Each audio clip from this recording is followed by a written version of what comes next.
Assalamualaikum warahmatullahi wabarakatuh. Selamat datang di mata kuliah psikometri. Hari ini adalah pertemuan keempat. Kita akan membahas tentang konstruksi alat ukur psikologi dari konsep sampai blueprint. Apa yang akan Anda pelajari? Pertama adalah Anda akan diharapkan memahami konsep konstruksi alat ukur psikologi. Yang kedua, proses penurunan sebuah konsep ke indikator. Yang ketiga, Anda mampu memahami dimensi dari atribut perilaku. Dan yang terakhir, Anda diharapkan mampu menyusun blueprint. Ini adalah langkah-langkah penyusunan alat ukur menurut Cohen and Schwarzkopf tahun 2009. Kurang lebih ada 5 proses di sini. Yang pertama adalah test conceptualization, yaitu menentukan konstruk teori dan identifikasi tujuan alat ukur yang Anda buat, serta bagaimanakah tes tersebut diadministrasikan. Yang kedua, test construction, yaitu pembatasan domain atau kawasan ukur, kemudian menentukan indikator sehingga menjadi blueprint, serta melanjutkan penulisan item skala. Nah, hari ini kita sedang membahas yang kedua ini, yaitu test construction. Kemudian yang ketiga adalah test tryout, yaitu untuk menguji coba bahasa yang telah kita buat kepada sampel yang memang karakteristiknya itu sama atau sesuai gitu ya dengan subjek penelitian yang mau Anda teliti. Kemudian yang keempat adalah analisis, yaitu menganalisis hasil tryout. Kita melakukan scoring di sini, kita melakukan uji reliabilitas, validitas, dan interpretasi hasil. Yang terakhir adalah revisi. Revisi yaitu kita menyeleksi item-item berdasarkan poin keempat, berdasarkan poin analisis ini. Kalau misalkan ada item yang tidak bagus, ya kita buang, sehingga nanti hasil skala kita itu memiliki tingkat reliabilitas yang tinggi dan juga validitas yang tinggi. Kalau misalkan nanti tidak bisa bagus, ya tetap harus kita melakukan revisi dan melakukan tryout ulang. Kalau Anda buka bukunya Prof. Safudin Azwar, ya yang judulnya adalah Dasar-Dasar Psikometrika, di sana Anda akan menemukan gambar ini. Sebenarnya ini sama saja ya gambar ini dengan gambar yang sebelumnya ini. Cuman bedanya kalau menurut Prof. Azwar ini lebih detail. Ya, ini lebih detail saja. Jadi di sini ada identifikasi tujuan ukur, pembatasan domain, operasionalisasi aspek, penulisan item, dan seterusnya. Anda bisa baca sendiri. Oke, memahami konstruk psikologis. Konstruk itu apa? Yaitu konsep psikologis yang memang sifatnya abstrak dan dia merupakan hipotetik dari ilmuwan. Karena hipotetik maka harus diuji. Begitu ya. Ada 3 hal di sini. Yang pertama ada namanya konsep, kedua dimensi, yang ketiga indikator. Konsep adalah abstraksi atau ide yang diperoleh dari hasil rangkuman pengamatan atau pengetahuan, kemudian dinyatakan dalam bentuk kata.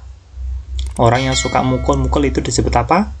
Agresif. Nah, berarti agresifnya itu adalah konsep. Paham? Kemudian ada dimensi. Dimensi adalah aspek. Ya, dimensi sama dengan aspek. Dia merupakan bagian dari konsep yang menunjukkan karakteristik tertentu, klasifikasi tertentu. Merupakan isi dari sebuah konsep. Kemudian indikator. Indikator itu apa? Bentuk-bentuk perilaku yang dapat diobservasi dan diukur. Memukul tadi berarti kan adalah indikator perilaku dari agresif. Agresif apa? Agresif fisik. Berarti agresifnya itu konsep, agresif fisik berarti dimensi. Contohnya begitu.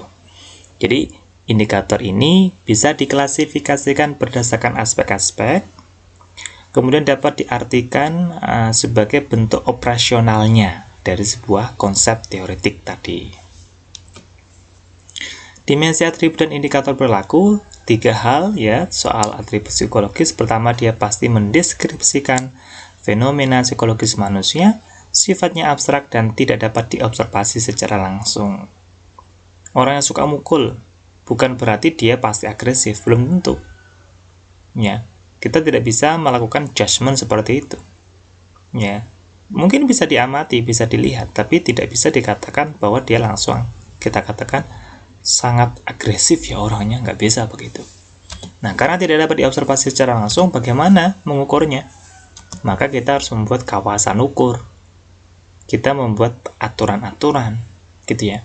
Dikonsepkan, didefinisikan secara teoritis, menurut ahli bagaimana, kemudian didefinisikan secara operasional, gitu. Nah, sehingga mappingnya adalah seperti ini. Kalau misalkan Anda membuat variabel sebagai sebuah konstruk, maka kita turunkan menjadi aspek-aspek. Jadi kita lihat dulu di literasi, di penelitian, di jurnal misalkan. Ada nggak aspek-aspeknya? Kita lihat ternyata, oh ada dimensi 1, 2, 3. Dimensi sama dengan aspek. Nah, aspek ini diturunkan lagi, dimensi ini diturunkan lagi menjadi indikator perilaku. Indikator 1, indikator 2, indikator 3, dan seterusnya. Kemudian kita turunkan lagi menjadi item-item pernyataan. Paham ya? Contohnya begini. Ini agresivitas menurut seorang tokoh, gitu ya. Agresivitas sudah ditentukan, sudah didefinisikan oleh seorang tokoh, dan menurut tokoh itu ternyata agresivitas menurut dia ada 3 domain di situ, ada 3 dimensi di situ, ada 3 aspek, yaitu merasa dominan, bertindak emosional, dan kurang memiliki afeksi. Merasa dominan diturunkan menjadi indikator perilaku, yaitu cenderung membalas dendam, menyalahkan orang lain. Bertindak emosional, mudah bereaksi, suka merusak, suka marah. Kurang memiliki afeksi, indikatornya apa? Sering berkelahi, cenderung membenci, suka menyakiti, dan seterusnya. Nah, dari masing-masing indikator perilaku ini Anda turunkan lagi menjadi item-item pernyataan. Itemnya contohnya saya cenderung membalas dendam ketika ada orang yang memukul saya, misalkan begitu. Berarti kalau Anda menulis seperti itu, Anda sedang menulis sebuah item pernyataan dengan indikator cenderung membalas dendam, yang mana indikator ini adalah domain atau aspek dari merasa dominan, yang mana merupakan bagian dari aspeknya agresivitas. Paham ya? Nah, sekarang kita akan menyusun blueprint skala. Ada 4 tujuan pembuatan blueprint. Pertama, membatasi aspek objek yang mau diamati. Yang kedua, menentukan dimensi sikap. Yang ketiga, mengungkap perilaku yang seharusnya memang harus diungkap. Dan yang ketiga, tidak melewatkan dimensi-dimensi penting atau pokok, dan tidak memasukkan dimensi-dimensi yang memang tidak relevan. Ingat, langkah penyusunan blueprint itu ada konstruk, kemudian diturunkan menjadi dimensi atau aspek, kemudian diturunkan menjadi indikator perilaku. Ini contoh blueprint yang pernah saya buat, yaitu skala agresivitas sebelum uji coba, sebelum tryout. Ini agresivitas menurut Bush and Perry. Ya, ada 4 di sana, ada agresi fisik, agresi verbal, kemarahan, dan permusuhan. Kemudian saya definisikan. Agresi fisik ya adalah tindakan fisik yang dapat merusak dan melukai orang lain.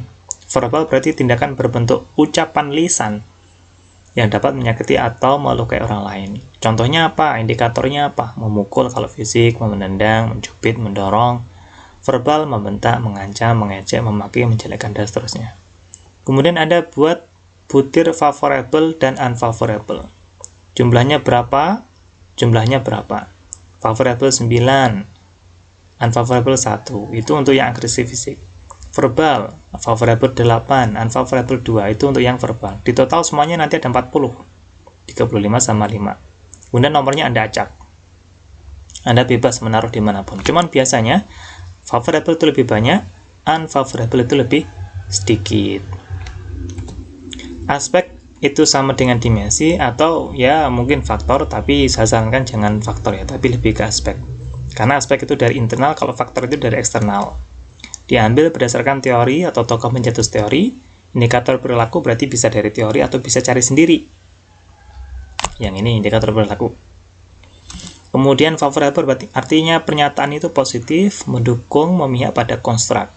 Memukul, ya fisik. Membentak itu berarti verbal, muka merah berarti kemarahan, benci itu berarti permusuhan. Saya cenderung memukul kepada orang yang sedang duduk di samping saya. Itu berarti contoh yang favorable. Ya, unfavorable. Unfavorable berarti pernyataan bertolak belakang, tidak mendukung, kontras. Saya lawan katanya memukul apa? Menyayangi misalkan gitu ya. Saya menyayangi orang yang sedang duduk di samping saya. Berarti kan itu tidak fisik, tidak verbal juga, tidak agresif. Itu berarti contoh yang unfavorable. Paham ya? Nanti butir-butir ini ya 1, 2, 3 sampai 40 Anda buat item pernyataannya. Saya suka memukul, saya cenderung, dan seterusnya.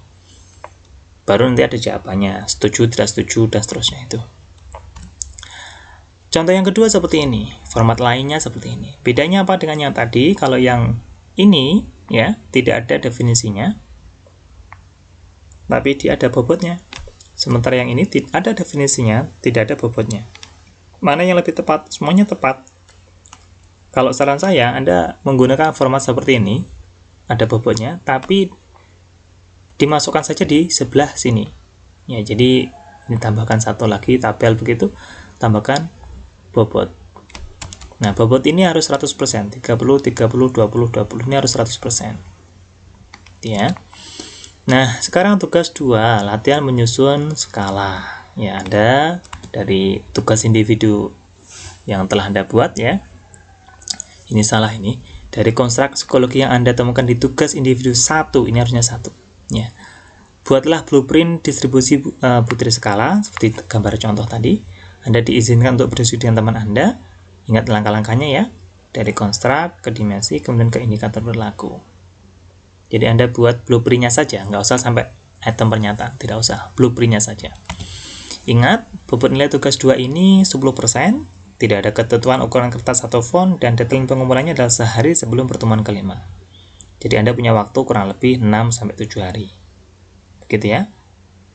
Begitu, jika ada pertanyaan silakan komen atau Anda bisa japri ke saya.